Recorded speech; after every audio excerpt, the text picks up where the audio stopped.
C'était une matinée d'entraînement un peu spéciale pour l'USAM Nîmes-Gard. À la fraîche, joueurs et staff se sont donné rendez-vous à l'Espiguette au Grau-du-Roi sans plus d'informations. Accueillis par les équipes de la gendarmerie du Gard, tout a commencé par un briefing, puis, première mission du jour, descendre en rappel au phare sous les regards, de quoi se réveiller et affronter ses peurs. Je me suis senti très bien, un peu stressé quand on était en haut, mais il faut lâcher le cerveau et après, franchement, c'est vraiment kiffant. En parallèle, le gardien Arunodzic et le nouveau capitaine Jean-Jacques Aquevillot ont pris la mer pour une activité assez hors du commun, remettre à l'eau Marius, une tortue soignée au Siquarium depuis quelques mois. Une opération de sensibilisation sur la protection de l'environnement subaquatique.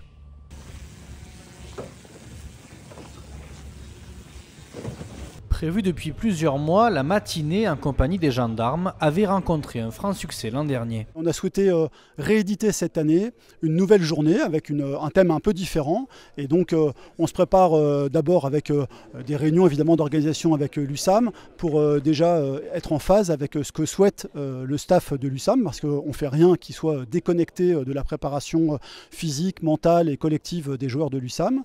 Et puis ensuite évidemment nous on a une préparation technique où on sollicite un certain nombre de renforts. Elle arrive à un moment clé de la saison. En délicatesse, la Green Team n'a remporté aucune rencontre en octobre et a vécu face à Chartres son 4e revers consécutif. Il est vrai que là, on est passé d'un 3 sur 4 à un 0 sur 4, ça c'est factuel. Et aujourd'hui, c'est repartir sur cette cohésion collective. Et on va dire que cet atelier qui était prévu fin août, qui tombe maintenant, tombe à pic. On a connu cette défaite d'affilée, là on est qu'à 4, mais bon...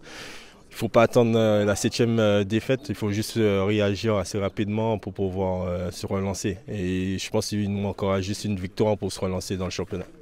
La dernière partie de la journée aura été certainement la plus spectaculaire. Divisée entre forces de l'ordre et manifestants, les joueurs et le staff de l'USAM ont participé à un exercice de gestion de troubles à l'ordre public dans le cadre d'une manifestation. Pour un bon offensif, distance 5 mètres, préparez-vous!